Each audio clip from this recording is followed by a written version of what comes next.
state lawmakers unveiled this, the first draft of the new congressional map for the state of Texas. They did that yesterday.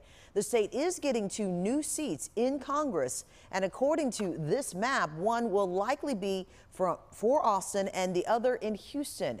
Daniel Marin with our Austin sister station takes a closer look.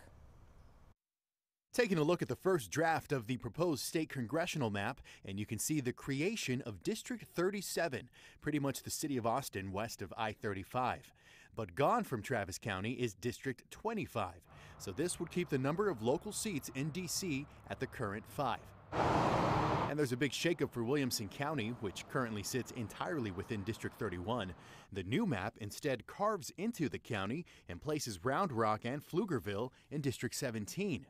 Williamson County narrowly voted for President Joe Biden in 2020 after former President Donald Trump easily carried the county in 2016.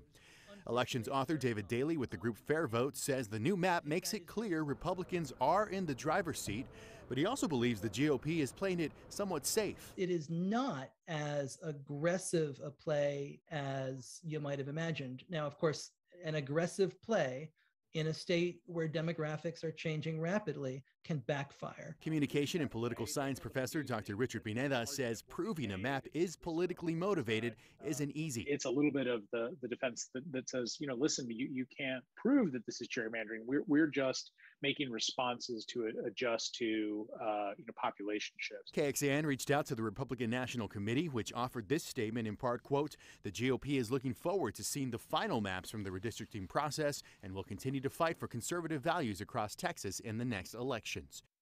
And that was Daniel Marin reporting. Now to the border. Governor Abbott is promising to hire the Border Patrol agents seen on horseback, allegedly whipping and threatening Haitian migrants in Del Rio. Abbott made the comments on Fox News during an interview with Chris Wallace.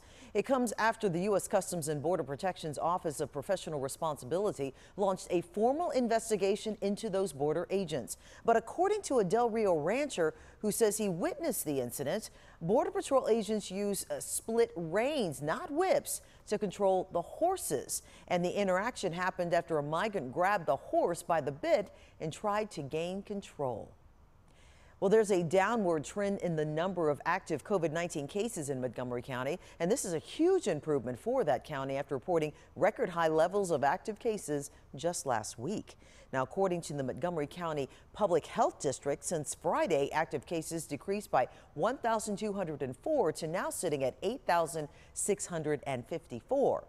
Testing positivity rates have also decreased from 19% to 18%. Meanwhile, 57% of eligible Montgomery County residents are now fully vaccinated.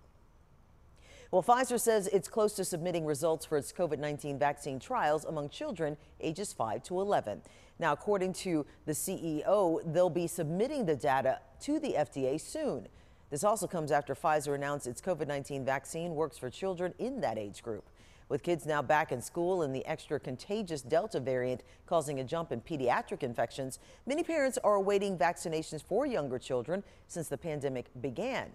In fact, more than 5 million children in the U.S. have tested positive for COVID-19, and at least 406 have died since the start of this pandemic.